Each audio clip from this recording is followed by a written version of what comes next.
This week on House of Ashur, Ahsoka has officially entered the chat.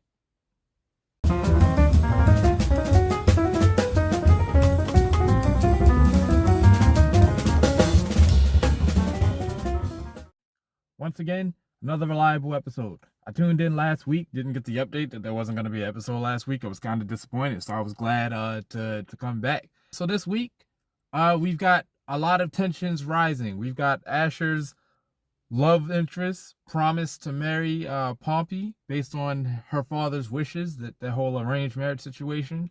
We've got Achilea supposed to be going back in the arena, but she has to get replaced because she gets injured.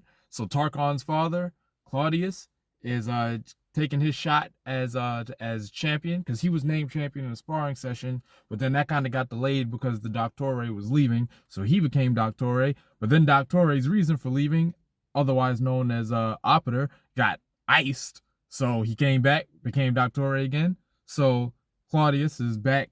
I might be saying the wrong name. I hope I'm not saying the wrong name. That would be embarrassing.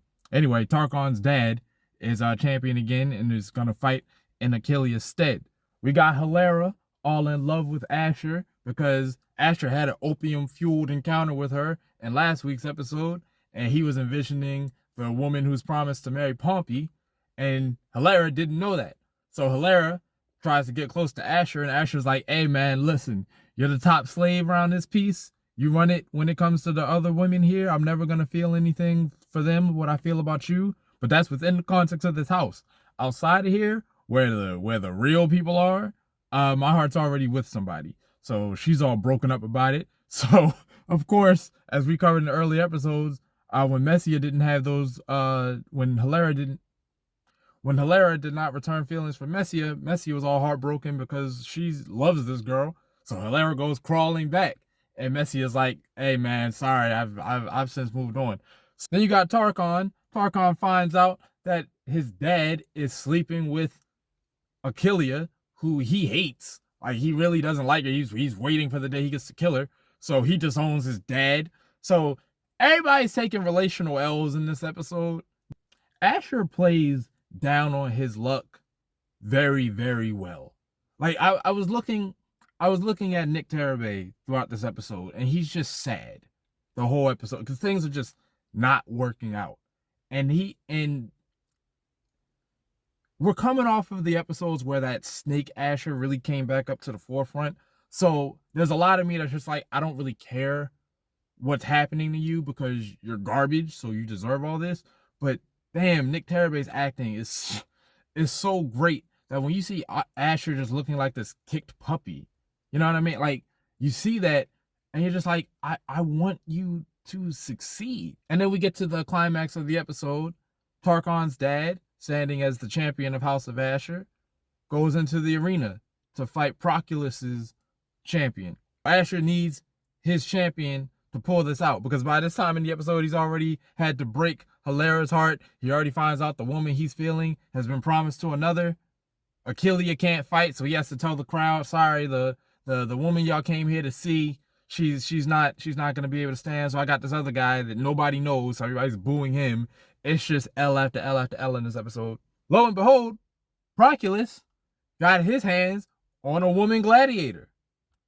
Hence my Ahsoka joke at the start of the video. This woman is big. I watch professional wrestling, so when she walked in, I looked at my wife and I said, damn, when did Proculus get his hand on Zarya? What is going on here? The fight was great. The fight was great. Now here's where things got grim. Like, really grim, because it was already looking bad for Ashur. This is where it got really grim. Tarkon and Achilea got into it earlier in the episode, which is how Achilea got injured. So Tarkon's fighting, and there was a sense of uneasiness. It wasn't known whether or not he was going to win. Now, I don't know the actor's name, but I praise Nick Terabay's acting. I want to praise this guy too. He gives a worthy performance every week. Every week he shows up. He's got the anger, the resentment, the frustration. And he acts like a petulant child, but he has glimmers of, like, similar to Ashur, where it's like you really are a jerk, but I do want to see something good happen to you. But the Roman gets pushed into the arena, and everybody is trying to say, all the officials is like, yo, you got to stop the contest because we got to get this guy out of here. So this ends up getting killed by accident by Proculus's man. So now everybody's like, oh my god, and the guards start rushing into the arena. So I'm thinking this is about to go down like, similar to like a wrestling match when shenanigans ensue, so the match gets thrown out, we don't go to conclusion. But Tarkon ends up killing the guy. Proclus is like, I'm gonna have my slave crucified or executed, whatever threat he made. He was gonna die, for killing a Roman citizen. But Tarkon gets the up on him and kills him. And Ashur's like, don't worry, my guy took it. And everybody's cheering Tarkon, and that gives some reputation to the House of Ashur, because this criminal who just killed innocent Roman was dispatched by one of Ashur's guys. So you're like, oh wow, I guess we're gonna end on a win. After a whole episode of L's, we're gonna end on a win. That's cool. Tarkon is definitely gonna leverage this to get favor from Ashur, but we'll cross that bridge when we get to it. But then they announce his father's fight. The episode's not over yet. So his father goes in to fight the female gladiator. The fight's going how it is. Tarkon doesn't want to watch because he's disowned his father. But as the fight's going on, he can't resist. He goes to look. His father sees him. He wants to put on a good show. He starts giving it to this one. Like, it's kind of a vicious beatdown. And like, for the haters of the show who are like, women can't be gladiators and all that other kind of stuff, I'll be honest. This fight was rough to watch when he started beating on her. If you can watch that and the only thing that's going through your mind is, hell yeah, that's exactly how it would go. Like, if that's a little uncomfortable. I'm not gonna lie. I would look at you kind of strange if you're just looking at that and being like, yeah, man, that's what I want to see. Because it's almost abusive, right? But the fight ends up turning, and she gets the upper hand on him. She pulls a sweep the leg Johnny, Karate Kid style, and ends up killing him. So rest in peace to one of my favorite characters from the show. Damn. It's over for yo. Gets killed right in front of his son. Man, this is a L for Ashur and all involved.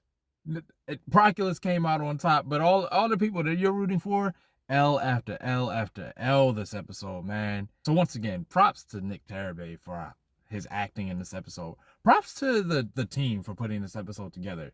This is a low point like I've not experienced in this show yet. And I think that's what this show needed to really get down in the mud and have us as viewers, take a punishing episode where things just do not go right. I'll give it Mark of the Brotherhood.